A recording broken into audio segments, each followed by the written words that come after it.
আগামী 7 দিন একই রকম আবহাওয়া থাকবে। শীতের আমেজ চলবে। উত্তরে কুয়াশার দাপট থাকবে। দার্জিলিং সহ 4টি জেলায় পরিষ্কার আকাশ থাকবে। মঙ্গলবার দুপুর 12টা নাগাদ এমনটাই জানা গেছে আলিপুর আবহাওয়া দফতর সূত্রে। জানা গিয়েছে উত্তরে আগামী 7 দিন শীতের স্পেল থাকবে। তাপমাত্রার বড়সড় পরিবর্তন আপাতত নেই।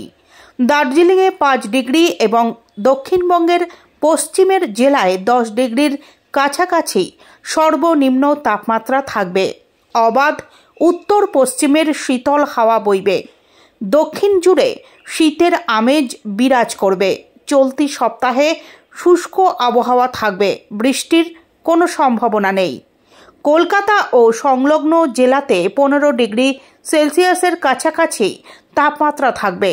কলকাতায় 14 ডিগ্রি থেকে 16 ডিগ্রির মধ্যে থাকবে তাপমাত্রা আগামী 7 দিন।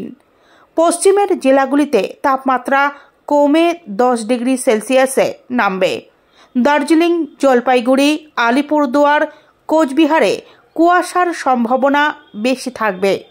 সকালের দিকে হালকা থেকে মাঝারি কুয়াশায় দৃশ্যমানতা 2-1 জায়গায় 200 মিটার পর্যন্ত নামতে পারে। পার্বত্য এলাকায় কুয়াশার সম্ভাবনা বেশি থাকবে। আপাতত শুষ্ক আবহাওয়া বজায় থাকবে। বৃষ্টির কোনো সম্ভাবনা নেই। সকালে হালকা কুয়াশা পড়ে পরিষ্কার আকাশ। দার্জিলিংয়ে 5.2 ডিগ্রি সেলসিয়াসের ঘরে তাপমাত্রা পৌঁছে গিয়েছে। মালদায় 16.1 ডিগ্রির ঘরে পারদ। আগামী 7 দিন তাপমাত্রা একই রকম থাকবে।